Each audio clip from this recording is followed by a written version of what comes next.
The invitation to a different world.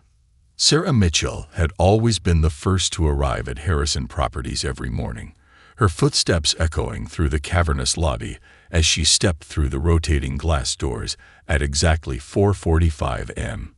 The air outside was still chilled with the lingering bite of late winter, and the towering skyline of downtown Chicago loomed in the distance. She pulled her navy blue blazer tightly around her shoulders, fingers brushing over the name tag pinned neatly to the label. Sarah Mitchell, Operations Supervisor, Custodial Services. 5 years in this building. 5 years of early mornings and late nights. 5 years of night school, balancing textbooks with inventory sheets, essays with employee schedules. At 31 years old, Sarah had worked her way up from night shift janitor to supervisor, managing a team of 23 cleaning staff across the 40-story Harrison Tower. She knew this building better than the executives who occupied its top floors, knew every marble tile that needed extra buffing, every hallway where dust liked to settle, every office window that needed an extra shine before sunrise. Yet, despite her efficiency, despite the fact that her leadership had cut maintenance costs by 18% in just 2 years, she knew how people like her were seen. Invisible. An unexpected recognition. Sarah stepped through the employee entrance, greeting Manuel, her most trusted team member, who was already organizing the supply carts. "Morning, Miss Mitchell." He handed her the day's inventory list, his sharp eyes scanning her face. "You okay? You look tense." "Just a long night," she replied, tucking a strand of dark hair behind her ear. "More MBA coursework. Finals are coming up." Manuel chuckled, shaking his head. "I still don't know how you do it. Work, school, managing all of us." Before Sarah could respond, the ding of the elevator interrupted them. The stainless steel doors slid open, revealing Clara, Harrison's personal assistant. Unlike Sarah, Clara belonged to the executive world. Sharp suits, perfect blonde hair, red-bottomed stilettos that cost more than Sarah's entire wardrobe. "Miss Mitchell." Clara's voice was clipped, professional. "Mr. Harrison wants to see you in his office at 8 a.m. sharp." Sarah stiffened. James Harrison, CEO of Harrison Properties, did not make casual invitations. Clara continued, lowering her voice slightly. "And check your email. There's something you need to see." With that, she turned and disappeared down the hall, heels clicking against the freshly polished floor. Sarah frowned, pulling out her phone. Inbox. New message. From Executive Office, Harrison Properties. Subject: Invitation. Annual Harrison Properties Gala. Sarah's breath caught. The gala. A trap disguised as an honor. The annual Harrison Properties Gala was not just an event, it was the event. Held at the Drake Hotel, it was where Chicago's elite real estate moguls, hospital board members, and Fortune 500 CEOs gathered under glittering chandeliers, sipping champagne that cost more than Sarah's rent. And she was being invited. Sarah's fingers trembled as she scanned the details. Black tie event. +1. Saturday, 7:00 p.m. The last line struck her. Personal invitation from James Harrison. Her stomach twisted. This wasn't an honor. This was a setup. She could already hear the whispers. Why is the janitor here? Did someone lose a bet? Oh, how precious. She's trying so hard to fit in. It wasn't the first time Harrison had done something like this. Gloria, an accountant, had once gotten too ambitious, applying for an internal promotion. Harrison had invited her to the gala, seating her at the worst table, ensuring her humiliation before transferring her to a dead-end branch office in Milwaukee. Sarah clenched her jaw. She would not be Gloria. She would not let Harrison's game break her. She needed to think. Fast. A strategy is born. By the time the morning team meeting started at 5:30 a.m., Sarah had regained her composure. She ran through the day's assignments, distributing cleaning zones, reinforcing priorities. The 41st floor needs to be immaculate, she reminded them. Board meetings today. Afterward, she slipped into her office, a converted storage room with a second-hand desk and shelves crammed with textbooks. She opened her MBA notes, but her mind kept drifting back to the invitation. She needed a plan. There was only one person who could help her craft one. Michael, the ace up her sleeve. At 12:30 p.m., Sarah sat in a corner booth at the Cornerstone Diner, a small family-run restaurant where she and her older brother, Michael, often met for lunch. At 38, Michael was a renowned cardiothoracic surgeon at Northwestern Memorial Hospital. Where Sarah was methodical and practical, Michael was bold and charismatic. When he arrived, still in his hospital scrubs, he slid into the seat across from her, immediately noticing the tension in her face. "All right, spill," he said, grabbing a fry from her plate. "What's going on?" Sarah hesitated, then slid her phone across the table. Michael scanned the email, eyebrows raising. "Harrison invited you to his gala." "Not as an honor," she muttered. "As a warning." Michael leaned back, considering. Then his lips curled into a slow grin. "You should go." Sarah blinked. "Did you not hear a word I just said?" "You should go," he repeated. "But not as the janitor-turned-MBA student Harrison wants to humiliate." He drummed his fingers on the table, eyes gleaming. "You go as my guest." Sarah stared. Michael's reputation was untouchable. He was on a first-name basis with hospital board members, including several investors in Harrison Properties. "If you walk in as my guest," he continued, "you're no longer the underdog. You're someone important." Sarah's mind raced. It could work. It could actually work. "But I have nothing to wear," she protested weakly. Michael smirked. "You do now. Consider it an early birthday present. Dress, shoes, accessories, whatever you need." Sarah exhaled, heart pounding. Harrison had set a trap for her. But now, she was about to flip the entire script. And James Harrison wouldn't know what hit him. Preparing for the spotlight, Sarah sat in the Cornerstone Diner, fingers wrapped around her coffee mug, her mind spinning with possibilities. The fluorescent hum of the overhead lights and the distant clatter of dishes faded into the background as she processed Michael's words. "You should go. Not as Harrison's janitor, but as my guest." She had spent her whole career in the background, making sure that the world of Harrison Properties ran smoothly without ever being acknowledged. But for the first time, she wasn't going to stand on the sidelines. She was going to step into the world of the elite, not as a pawn in Harrison's game, but as a player in her own right.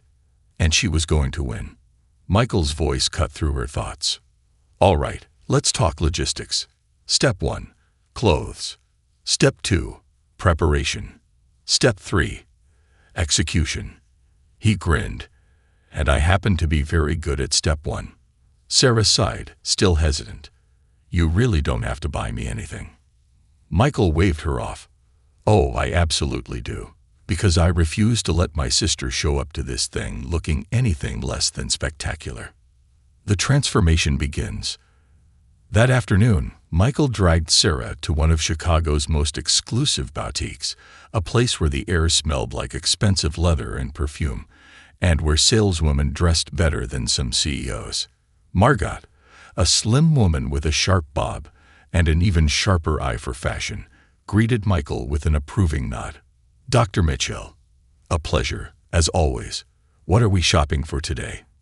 "My sister needs a gown," Michael said, nudging Sarah forward. Margot's gaze swept over Sarah's frame in assessment mode. "Something elegant, something powerful, something that makes people regret underestimating you." Sarah chuckled. "You sound like a battle strategist." Margot smiled. "That's exactly what fashion is, dear. Now, let's find your armor. The dress that would change everything." Sarah tried on dress after dress, standing in front of the full-length mirrors in the lavish fitting room. Nothing felt right. Too tight, too revealing, too stiff. And then, there was the red dress. It was a deep crimson silk, fluid and commanding, hugging her curves without being flashy. It had a sleek neckline, an open back, and a slit just high enough to be daring but still sophisticated. She stepped out of the fitting room, smoothing the fabric nervously. Michael and Margot both fell silent. Margot exhaled first. "That is the one." Michael's eyes gleamed with pride. "You look like you own the damn building." Sarah turned toward the mirror, studying her reflection. For years, she had seen herself in work uniforms, practical shoes, hair tied back in a no-nonsense ponytail. But the woman standing before her now was elegant, poised, and powerful. The kind of woman who walked into a room and made everyone take notice. "You belong here." It wasn't just a dress. It was a statement. She was done being invisible, mastering the art of the elite. Clothing was only one part of the equation. If Sarah was going to step into this world and own it, she needed to be ready for everything. For the next week, she studied relentlessly. Gala etiquette videos, how to hold a champagne flute, how to use the right forks for each course. Power dynamics of the corporate elite, who was connected to whom, who controlled what investments. The art of conversation, how to navigate discussions without letting anyone dismiss her. She watched videos on how to carry herself with executive confidence, how to walk with purpose, how to make eye contact that commanded respect, how to never fidget no matter how uncomfortable she felt. Michael helped too. Every evening after his hospital rounds, he grilled her with mock conversations, throwing questions at her like an investor at a high-stakes business pitch. "What do you do?" "I manage custodial operations at Harrison Properties." "Sounds like janitorial work." "It's operations management. My team is responsible for efficiency, cost reduction, and maintaining a standard that allows executives to function at their best." She refused to be ashamed of what she did. Her work mattered. And if anyone tried to look down on her, she'd make sure they realized just how wrong they were. The final test, facing her own world. The real challenge wasn't just what the elite would think. It was how her own team would react. 2 days before the gala, word had spread through the invisible network of the building. Sarah knew what people were whispering. Harrison invited her. Why? Is he setting her up? Do you think she'll actually go? At the evening shift meeting, her crew stood waiting for her answer. Rosa, the longest-serving member of her team, crossed her arms. You really going to that fancy party? Sarah met their eyes. Yes. A heavy silence filled the room. Then Manuel grinned. Good. Show them what we already know. Rosa smirked. Make them regret ever looking down on you. And just like that, her people had her back. She wasn't just going for herself anymore. She was going for them. The night before the battle. Friday night, Sarah sat at her tiny studio apartment, reviewing everything one last time. Her red dress was laid out. Her heels were polished. Her bracelet, a delicate silver piece gifted by Manuel's wife, was placed next to her clutch. She exhaled slowly, staring at her reflection in the small mirror. Was she really ready for this? A text popped up on her phone. Michael, don't overthink it, sis. Just remember, this isn't their game anymore. It's yours. Sarah smiled. She closed her laptop, set her alarm, and went to bed with a calm, determined heart. Tomorrow, James Harrison would see her differently. Tomorrow, the world would realize who Sarah Mitchell really was. And no one would ever underestimate her again. The gala and the reckoning. The arrival of a new player. The Drake Hotel stood in all its golden-lit grandeur as Sarah Mitchell and Michael pulled up to the entrance. A line of luxury cars, Bentleys, Aston Martins, and Blacktown cars with tinted windows, spilled onto the curb. Photographers lined the walkway, their camera flashes illuminating the night like electric fireflies. Sarah inhaled deeply, steadying herself. She felt the weight of the moment. She wasn't just stepping out of Michael's Mercedes. She was stepping into Harrison's world. Michael, looking effortlessly polished in his black tuxedo, turned to her with a knowing grin. You ready? Sarah straightened her shoulders, smoothing the silk of her deep red gown. The fabric cascaded over her figure in liquid perfection, the side slit revealing just enough to be commanding, yet tasteful. Around her wrist, Manuel's silver bracelet glinted under the streetlights, a reminder of where she came from. "I was born ready," she murmured.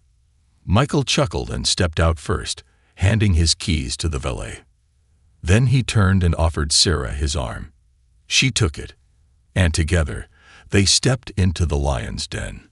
A different reception. The moment they entered the grand ballroom, Sarah felt the shift.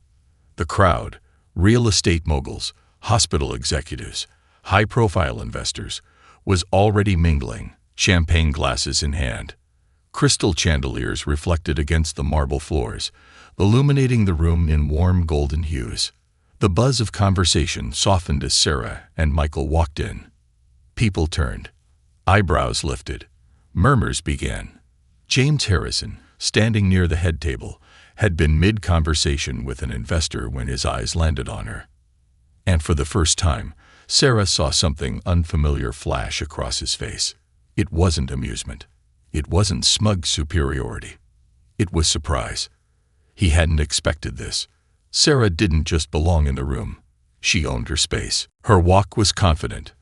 Her posture was perfect. Her presence was undeniable. Michael squeezed her hand lightly. "See, you already won." But the night was only beginning.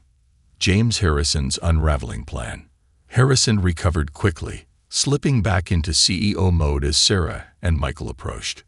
"Miss Mitchell," he said smoothly, though his eyes still flickered with uncertainty. "Dr. Mitchell, what an unexpected pleasure." Sarah tilted her chin ever so slightly.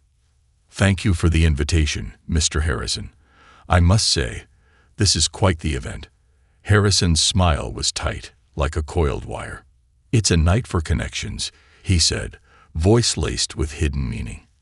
"I do hope you enjoy yourself." Sarah held his gaze, unflinching. "Oh, I will." And for the first time ever, Harrison looked like he wasn't in control.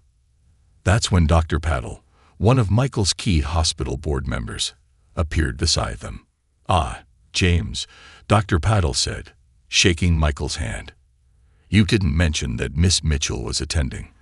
I was just telling some of our investors about her incredible efficiency models. Quite revolutionary." Harrison's jaw tightened. Sarah could feel his frustration. This was not how the evening was supposed to go. She wasn't supposed to be respected. She wasn't supposed to be a topic of serious business discussions. She was supposed to be out of place. Instead, she was the most talked about person in the room. A different table, a different status. When Sarah received her seating assignment, she immediately noticed one thing.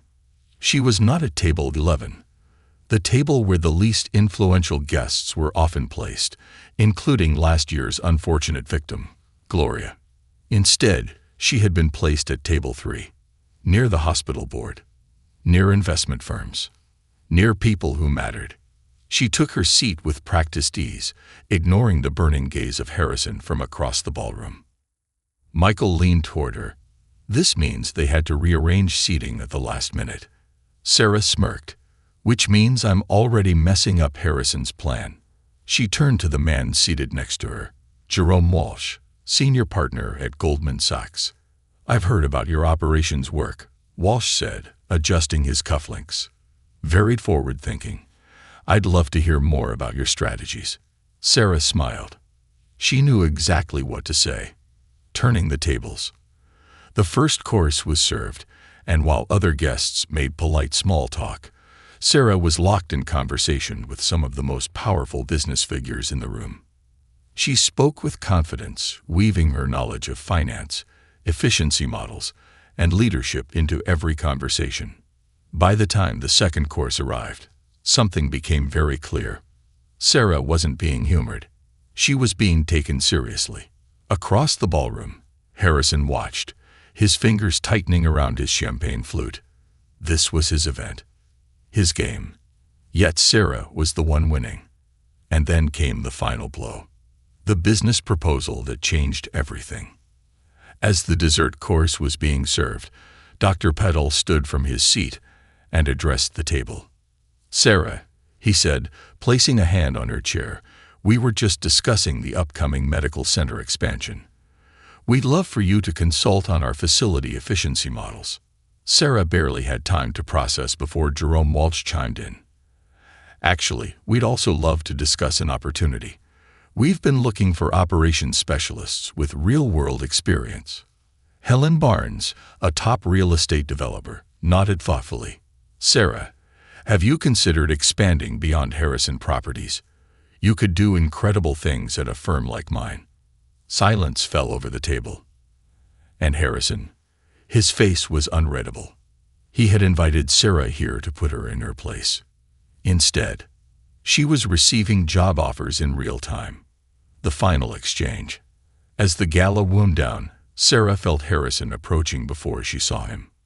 "Miss Mitchell," he said, voice controlled. A moment.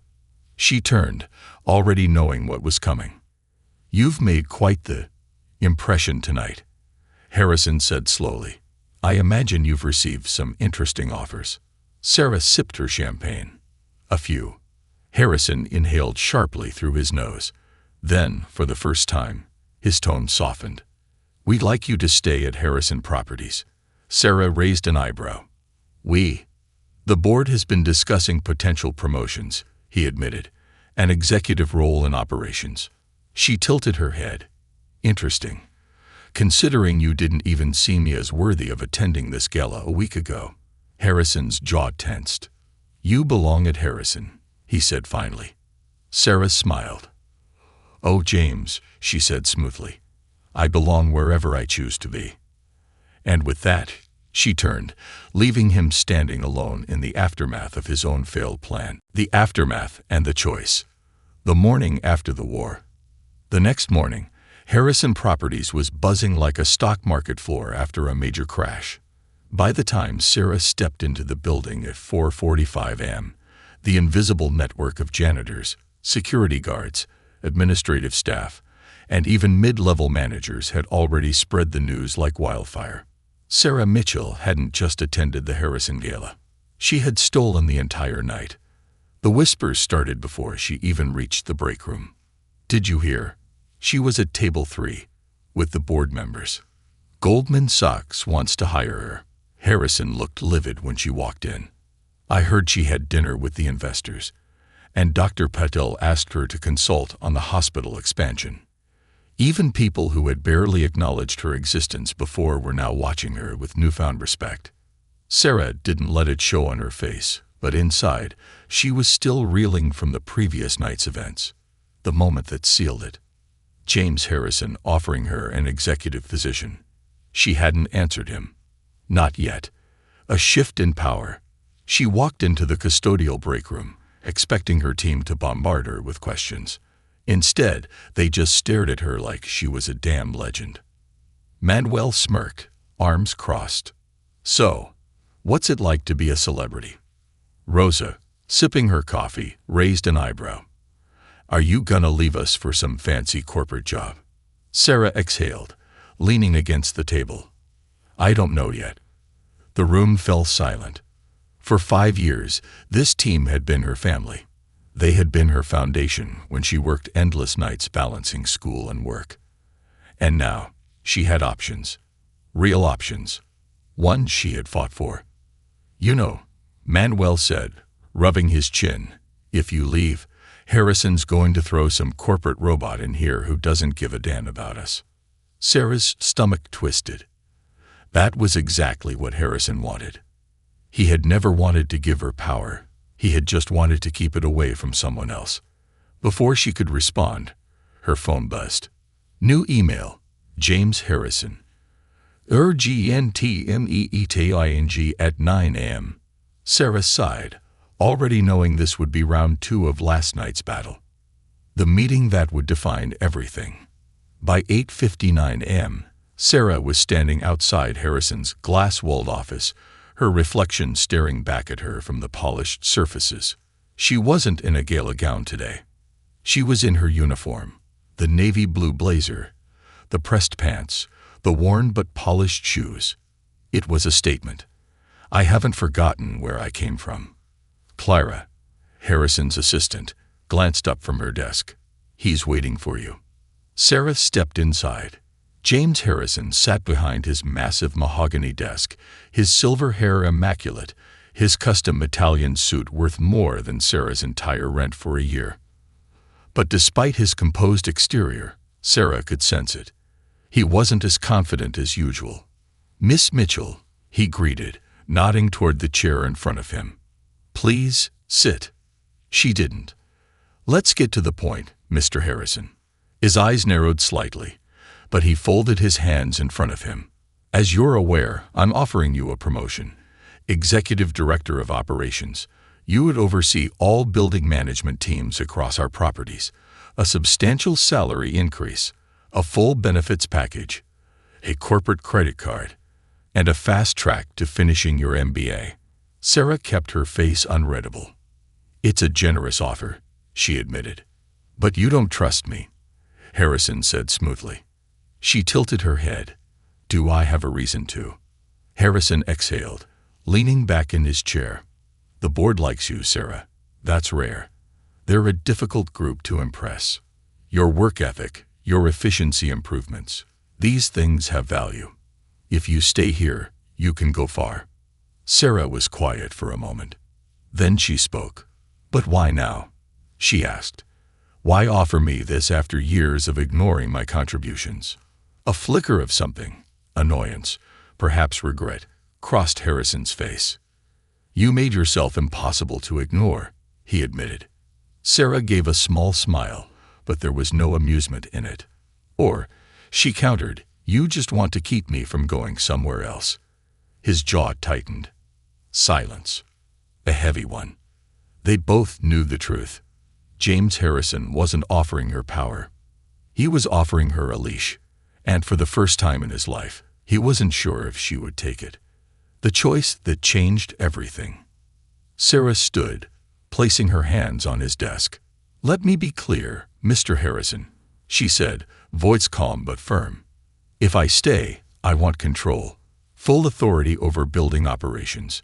No interference from you. No underhanded power plays to keep me boxed in." Harrison's lips thinned. "And if I don't agree?" Sarah leaned in slightly, just enough to make her intentions crystal clear. "Then I walk," she said. "Goldman Sachs is interested in me. So is Westbrook Development. And the hospital board. They're waiting for my call." Harrison's fingers curled slightly against the desk. Sarah continued, her voice even. "Your board members like me, Mr. Harrison. You need me more than I need you. So if you want me to stay, I stay on my terms." Silence. For the first time in their history, James Harrison was outmaneuvered. He couldn't fire her. He couldn't control her. All he could do was accept the new reality, or watch her take her brilliance somewhere else. After a long pause, Harrison nodded slowly. "Fine," he said. "You'll have full control over operations. The division will report directly to you." Sarah didn't let herself smile. She just nodded. "Good," she said. "Then we have a deal." She turned toward the door, but before she stepped out, Harrison spoke one last time. "You surprised me, Miss Mitchell," he admitted. "I underestimated you." Sarah glanced back. "Yes," she said, "you did." And then she walked out. Because this time, it was her game. And she had already won. The new power structure. A silent shift in the building. When Sarah stepped out of Harrison's office, she felt it immediately. The air had changed. Not physically, but in the way people looked at her. Before today, she had been Sarah, the custodial supervisor. Now she was Sarah Mitchell, Executive Director of Operations. Her feet carried her automatically to the service elevator, her usual route. But for the first time, she hesitated. Her new position gave her access to the executive elevators, the ones she had spent years cleaning but never using. It was a small thing, but in this building, small things meant power. She took a deep breath and pressed the button for the executive floor. The reaction of the staff. When Sarah walked into the custodial break room, she didn't have to say anything.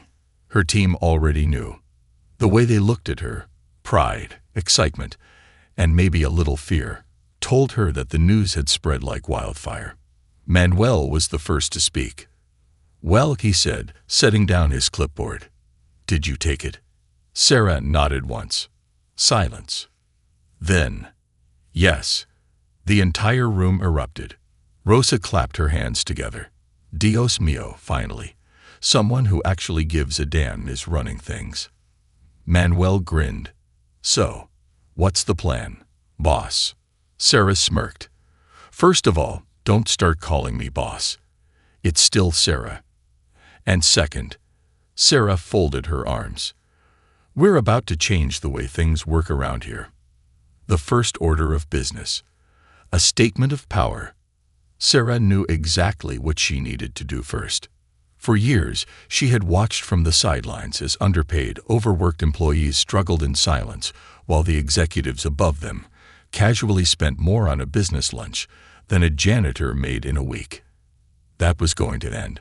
She spent the next 2 weeks quietly analyzing the operations budget, digging into the numbers that had been hidden behind corporate bureaucracy for years. And what she found was infuriating. The executive suites were spending millions on corporate entertainment, while custodial workers were stuck with broken equipment. Maintenance staff had no upward mobility, no training programs, and zero job security. The building's efficiency models were outdated, costing the company millions in unnecessary repairs. Sarah took every single piece of information and turned it into a proposal that would restructure the entire system. When she walked into the board meeting 2 weeks later, she wasn't just there to listen. She was there to take charge. The meeting that stunned the board. The Harrison Properties boardroom was one of the most intimidating rooms in the entire city. Massive glass walls. A mahogany table long enough to seat 20 executives. The skyline of Chicago looming behind them. Sarah had sat in meetings like these before, but always as a silent observer, taking notes for executives who barely noticed her. Not today. When she walked in, every single board member turned to look at her.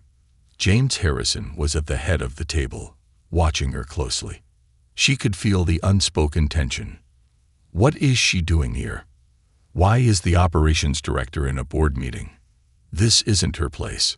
Sarah smiled politely, but didn't sit down. Instead, she walked to the front of the room and placed a thick folder on the table.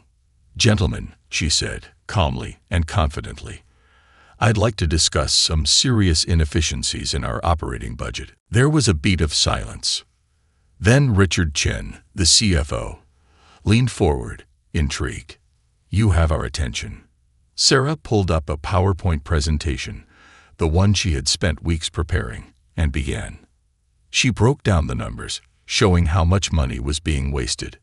She highlighted the operational failures that were costing them millions.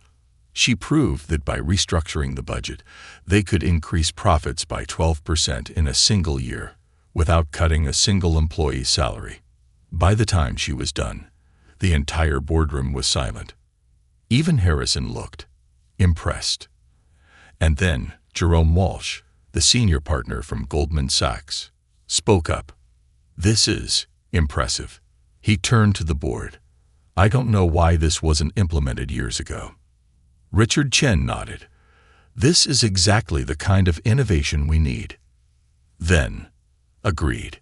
The voice came from James Harrison himself. Sarah turned toward him. Their eyes met, and in that moment, she knew she had won. Harrison exhaled and nodded.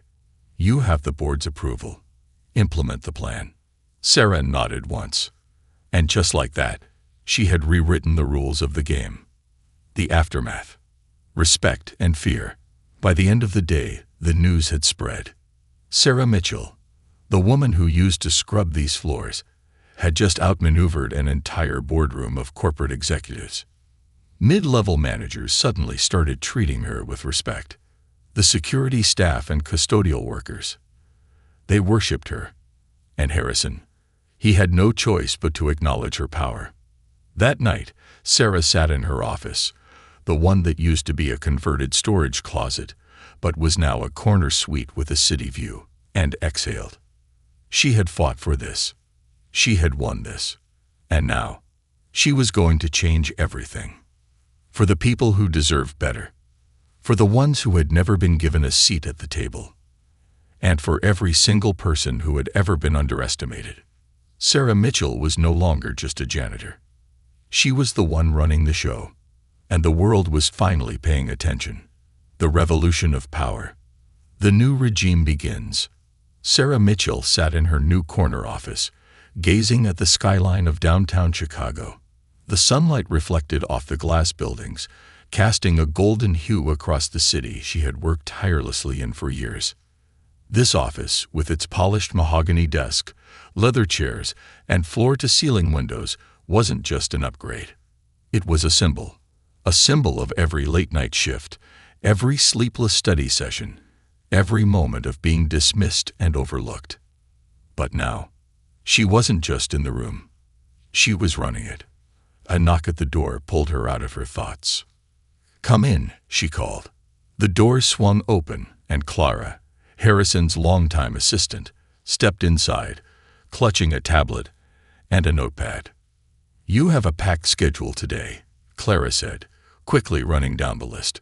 "A department-wide restructuring proposal, an interview with the Tribune, a luncheon with Westbrook Development CEO. Oh, and Richard Chen from Finance wants a meeting regarding your new budget implementation." Sarah nodded, absorbing it all. "Anything from Harrison?" she asked casually. Clara hesitated, then smirked. "He's been strangely quiet. But trust me, he's watching." Sarah already knew that. James Harrison might have given her power, but he wasn't the kind of man to let things go so easily. She had outmaneuvered him, but that didn't mean he had stopped playing the game. The resistance from the old guard. Sarah knew that change, especially change that disrupted the power structure, would be met with resistance, and it didn't take long for that resistance to surface. By midweek, her inbox was flooded with complaints from middle management. "We've never done things this way before. Operations doesn't need a full restructuring. Efficiency models are fine the way they are. Are we really letting a janitor-turned-executive make these calls?" Ah. There it was. Sarah exhaled, closing the email window. It wasn't about the policies. It was about her. They weren't just resisting change. They were resisting her authority. Well, that was their mistake. The first battle, taking down the middle managers. The next morning, Sarah called a mandatory department-wide meeting in the executive conference room. The tension was palpable when she entered. The room was filled with department heads, senior managers, and a few executives who had never even bothered to learn her name before this.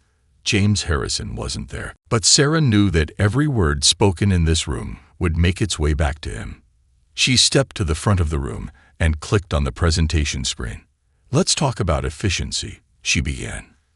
For the next 45 minutes, she broke down every inefficiency in the building's management system. Outdated workflows that were causing millions in annual waste.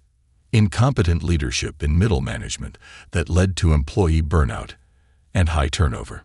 The failure to invest in staff training, which had crippled the company's ability to keep up with modern real estate maintenance. Then she delivered the final blow. "I've already run the numbers," Sarah said, her voice calm and commanding. "By restructuring our department and eliminating waste, we can increase profits by 12% over the next fiscal year." A murmur spread across the room. Some executives exchanged glances. A few middle managers looked downright pale. Sarah took a step closer. "But that's not the real issue, is it?" she asked, locking eyes with one of the senior managers who had been fighting her changes the hardest. Mark Calloway, VP of Building Operations. The most vocal opponent of Sarah's new policies. His face twisted in an uncomfortable expression. "I don't think this level of restructuring is necessary," Mark said stiffly. "Harrison Properties has been successful for decades without change." Sarah interrupted smoothly. "Without efficiency. without basic respect for the people who keep this building running. Mark stiffened. She let the silence stretch. Then she clicked to the next slide, a document showing his team's department expenses. Last year, your department spent over $200,000 in unnecessary luxury expenses, including corporate retreats, executive dinners, and private transportation allowances. Another ripple of murmurs spread through the room. Meanwhile, Sarah continued, voice sharp, our custodial and maintenance teams were struggling with outdated equipment and staff shortages. She crossed her arms. So tell me, Mark, how exactly is that efficient? Calloway's face flushed red. He sputtered. Sarah didn't blink. This is how things work now, she said, finality in her voice. Adapt or get out of the way. Silence. Then, Richard Chen, the CFO, leaned back in his chair and chuckled. I have to say, he mused, I like her style. And just like that, Sarah won her first battle. James Harrison's move. The meeting shook the entire corporate structure. By the next morning, Calloway had been reassigned. The department was reorganized under Sarah's leadership, and Harrison, he was finally forced to acknowledge that Sarah wasn't just a threat, she was a force. That afternoon, she received an unexpected meeting request. James Harrison. 6:00 p.m., my office. Sarah sat back in her chair, exhaling slowly. Here we go again. The power play behind closed doors. When Sarah entered Harrison's office, the city lights were already flickering outside. James Harrison stood by the floor-to-ceiling window, hands in his pockets, staring out at the skyline. You made quite the impact today, he said without turning around. Sarah didn't respond. She knew how this game was played. After a moment, Harrison turned, his sharp eyes assessing her. You understand that this kind of disruption isn't without consequences, he said. You've made enemies. Sarah smirked. So have you. Harrison studied her for a long moment. Then he did something unexpected. He laughed. A dry, knowing chuckle. Fair point, he admitted. He moved back to his desk, leaning against it. You have power now, Sarah, he said. Real power. But power attracts challenges. The old guard will keep fighting you.